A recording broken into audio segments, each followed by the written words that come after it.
The Creamline Cool Smashers remain undefeated in the PVL Season 3 Open Conference, while the Petro Gazz Angels stretched their winning run to 3 games, and Banco Perlas outlasted Bali Pure late into the night. To talk more about the PVL midweek games, let's bring back Synjin Reyes and Noreen. Hi, guys. Hello. Okay, let's start with that Petro Gazz win over Choco Mucho. What stood out for you in this Petro Gazz win, Synjin? I think the steadiness of the Angels, hindi lahat we talked about this off-air, na parang hindi lahat nag-step up sabay-sabay. But their steadiness was just maintained, and still the same problem for Choco Mucho. It was the maturity of the other court. But again, sabi nga ni Coach Oliver, they have to focus on themselves and not on the other team. So we'll wait and be patient for Choco Mucho to rise up to the occasion. Well, for me, for Petro Gazz, you like what you see because they're slowly finding themselves, you know, them as Petro Gazz. And like I said in a previous episode, it's more of finding life after the imports. And they're showing that, you know, as locals, we're gelling. We can actually find the chemistry in our team, and they're looking good. They're playing well. So they're showing us that, again, they're a team that we can look out for.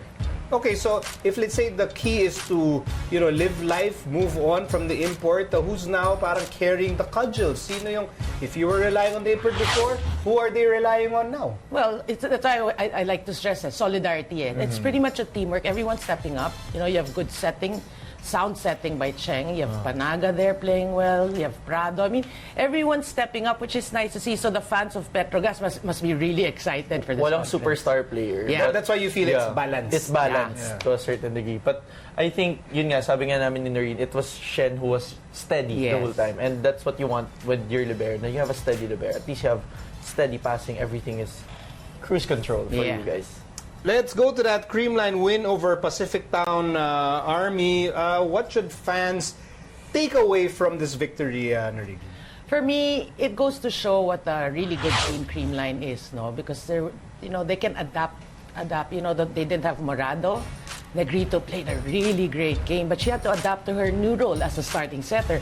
Much like everyone, when you look at the team, there were superstars in their own teams, but they got together and they had to adapt to playing in one team. You know, looking to their team captain Eliza as the captain, and you know, accepting more of their roles right now. And I think it's working. That's why they're such a great team right now. They're playing with a lot of spunk, and they're doing well in this conference. I don't want to sound patronizing, but they're really a dominant team in the PVL right now, and it's just talagang nakikita natin na sistema yung gumagana sa Creamline. That's why down by several points, you know, Pacific Town almost got that second set, but still at the end of that game, you saw how Creamline bounced back. There's that clutch play that we love to see when we watch Creamline. So it's really just the system that continues to work for the Cool Smashers. Sige, Synjin, papahirapan kita ng konti. Pwede mo bang bigyan ng mas malinaw na idea yung fans natin, yung about the system? Parang explain or describe something about the system na parang operational. Ganun pala siya, kaya pala gumagana. I think kasi when you have a coach tie system, he trains everyone in each position the same way. So parang wala dapat pagkakaiba. Kung sino ipasok ko dyan, it should have the same result or the ideal result that he wants to see. So like for example, with this one, you didn't have Morado's setting in the position, but you had Negrito who was trained to parang think like how Coach Tai wants the play to be executed. And sabi nga nung coaching staff, weakness ni Negrito yung middle place niya. Pero in this game, nakita natin na she was setting up the middles and she was distributing her balls wisely. Yeah, and when you talk about the system of a team, really, it's like the players should really trust the coach because they're doing their jobs. This is how we're going to implement what we want to do. This is our vision. Syempre, in line with the team owners, but this is our vision for the team. How are we going to do it? Step 1, step 2, step 3. That's the system that they're going to follow. And you see it naman during the games, as Synjin mentioned. So they have players who can adapt because ganun yung parang turo ni Coach Tai. Banco Perlas winning over Bali Pure. You know, I was shocked last time. Late into the night. Sabi ko, anong oras na? Live po pala to. Wow, this game lasting well into the night. How did Banco do it? I think a lot of resiliency as a mature team, but then we must also note that there was a little bit of complacency that seemed to be evident on the side of Banco. I mean, hindi nila in-expect na ganun kaganda yung ilalaro nung Bali Fury coming into that match. But at the end of the game, it was really just their maturity as a squad, their gelling, yung matagal nang magkakilala Jem and Z Hervasio. They were just really connecting at parang tapusin mo na Z, tatapusin natin to be. Yeah, but we have to give it to Bali Pure. I mean, they played really well. Benvita, 31 points against a good blocking team like Bangko. So, there was challenge there, but at the end, you can see that the names, the big names come to play. They want to end it. You have Hervasio playing well during the clutch as well. You talked about clutch in the previous games, but I mean, that's why they're there. They're the superstars, and they end it when needed. Noreen, you wanted to focus on the stability. Yeah. I'm curious about yung term na stability. Bakit yan yung naisip mong term to describe Bangko Perlas? Because for conferences ago, parang it always in question is consistency. And right now, we can see already, although may complacency, which is normal in any team, you can see nga that there is maturity and they're already sound, stable. And that's what you like to see, as the tournament or years progresses. This team is getting better. Why? They're maturing. You can actually see it in their game, the way they think, and good things are happening to them. So you have to be stable and mature, whether at 4:30 in the afternoon or 9:30 at night. Yes. Thank you And very disrupting Yes, your yes, TV. Yes, thank you very much, Noreen Go and Synjin Reyes, for helping us out. This has been The Score. I'm Nico Alili. You can also watch The Score on IO1 for free. And we'll leave it now with our feature on the Pru Ride London experience of Kapamilya Kuya Kim Atienza and actor Zoren Legazpi, and the launch of the official theme song and music video of the 30th Southeast Asian Games. We'll see all of you again tomorrow.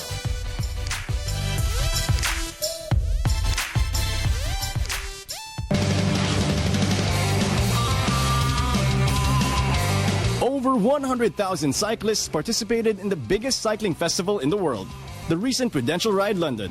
In its 7th staging, both serious and amateur riders enjoyed the iconic city and its suburbs. And repping the Philippines were celebrity and fitness advocates Zoren Legazpi, Gretchen Ho, and Kim Atienza. Ang mga karera kasing sinalihan ko, nagsunod-sunod sila eh. So I'm preparing for a half Ironman, so therefore kailangan ko maglagay ng mga mileage. So tama-tama, yung mileage na kailangan ko for Ironman, yun din ang mileage na kailangan for London. So ginawa ko at least mga 6 weekends, nakapag-bike ako ng 100 kilometers. And that's enough. At saka ang plano naman namin ni Zoren, dun sa 100 miles namin, medyo zone 2 lang naman, swabe pace lang naman. Hindi naman namin papatay ng sarili namin kasi ang ganda-ganda ng lugar. Oo, sayang. Oo, diba? Mas masarap na makita yung mga sights. Nag-train ako ng uphill dahil yung mga kwento sa akin regarding this ride, mahirap daw yung Paahon. Yung kaya takot pa naman ako sa ahon. Kaya wala akong ginawa kung di umahon ngayon ng umahon. So yun ang naging training ko. I would ride Sierra Madre from my house and then back to my house. Before the action, Zoren and Kuya Kim joined the Philippine contingent at the Surrey 100 around the city of London. So nakakatuwa kasi nagsimula kami sa pinakagitna ng London at very rare opportunity kasi walang kotse. Binawal ang kotse ngayong araw na to. Talagang bisikleta lamang.